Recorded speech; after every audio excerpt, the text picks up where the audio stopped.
امام حسن اور حسین بیمار ہو گئے تو حضرت فاطمہ نے منت مانگی، یا اللہ میرے بچوں کو شفا دے، میں 3 روزے رکھوں گی۔ اللہ تبارک و تعالیٰ نے بچوں کو شفا عطا فرما دی۔ اور میں سمجھتا ہوں یہ کربلا کی ٹریننگ تھی۔ روزے رکھے بچوں نے۔ کس نے روزے رکھے؟ بچوں نے۔ کس نے؟ 7-8 سال کی عمریں بچوں کی۔ حضرت علی فرماتے ہیں جب میں نے دیکھا نا میرے بچے بھی روزے سے ہیں تو میں کہیں سے تھوڑے سے جون لایا۔ یہ شہزادے ہیں کائنات کے سب سے بڑے۔ فرماتے ہیں میں نے بی بی پاک کو دیے تو سیدہ پاک نے جون پیسے روٹیاں پکائیں، اور جب عین افطاری کے وقت کھانا سامنے آیا تو دروازے پہ بھکاری آیا۔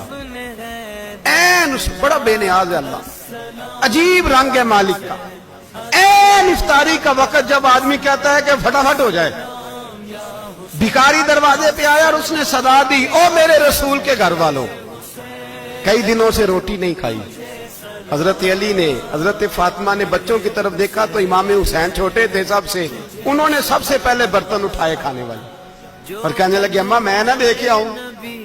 حضرت فاطمہ رشک کرنے لگیں، مصطفیٰ کے نواسے باہر گئے، اپنے حصے کا کھانا وَيُؤْثِرُونَ عَلَىٰ أَنفُسِهِمْ وَلَوْ كَانَ بِهِمْ خَصَاصَةٌ۔ اللہ فرماتے ہیں انہیں بڑی اشد ضرورت بھی ہو پھر بھی وہ دوسروں پہ اثار کر دیتے ہیں۔ وہ کھانا باہر امام حسین دے آئے، پانی سے روزہ کھولا، کھجورے کھائی، لیٹ گئے، سویرے کھجورے کھائی، روزہ رکھ لیا۔ شام ہوئی تو حضرت علی فرماتے ہیں میں پھر اگلے دن کے روزے کے لیے جون لایا، فاطمہ نے پیچھے روٹیاں پکائیں۔ 2 دنوں کی بھوک تھی پر مالک تو بڑا بے نیاز ہے۔ آزمانے پہ آیا تو اس رنگ میں عین افطاری کے وقت دروازے سے آواز نکلی، اور مانگنے والے نے کہا کہ بھوکا بھی ہوں اور یتیم بھی ہوں، یتیم ہوں۔ حضرت فاطمہ کہنے لگی بیٹا دیر نہ کرنا، یتیم کا پیٹ بھرنے میں دیر نہیں ہونی چاہیے۔ کھانا باہر چلا گیا، پانی سے روزہ، کھجورے۔ شہزادے ہیں شہزادے، یہ 2 جہاں کے شاہ ہیں، پاس کچھ رکھتے نہیں، 2 جہاں کی نعمتیں ہیں ان کے خالی ہاتھ میں۔ کھجور پانی سے افطاری بھی، سحری بھی، سویرے پھر اٹھے، روزہ رکھا، تیسرا دن ہے، تیسرا۔ ذرا دل پہ ہاتھ رکھنا، بچہ ایک رات بھوکا ہو تو اماں سوتی نہیں۔ اور میں کہا کرتا ہوں اماں فالج والی ہو نا، فالج والی ماں، فالج زدہ، تو آدھی رات کو اس کا بیٹا جوان کہے تھوڑی بھوک لگی ہوئی تھی تو اماں کو رینگنا بھی پڑے تو وہ رینگ کے بھی جاتی ہے، روٹی پکاتی ہے، کہتے ہیں میرا لال بھوکا نہ سو جائے۔ اور مصطفیٰ کی بیٹی سے زیادہ بچوں سے کون پیار کر سکتا ہے؟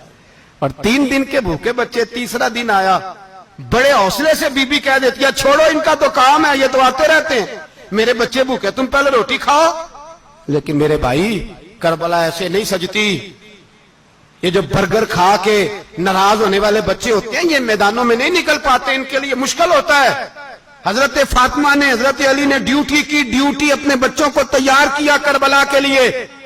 تیسرے دن جب رکھا صاحب نے کھانا تو باہر سے بولنے والا بولا کہا میں مسکین ہوں، لاچار ہوں، گھر بھی کوئی نہیں، کھانا بھی کوئی نہیں۔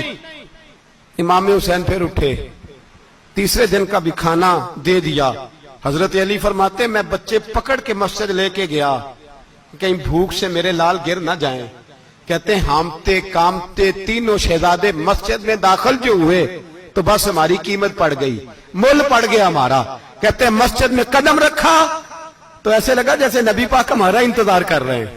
فرماتے ہیں تیسرے دن کی مغرب پڑھنے گئے تو حضور نے تینوں باپ بیٹوں کو چہرے دیکھے، فرمایا علی یہ جبریل کھڑے ہیں اور فرما رہے ہیں تیرے 3 دن کا عمل خدا کو بھی بڑا پسند آیا ہے، محمد مصطفیٰ کو بھی بڑا پسند آیا ہے۔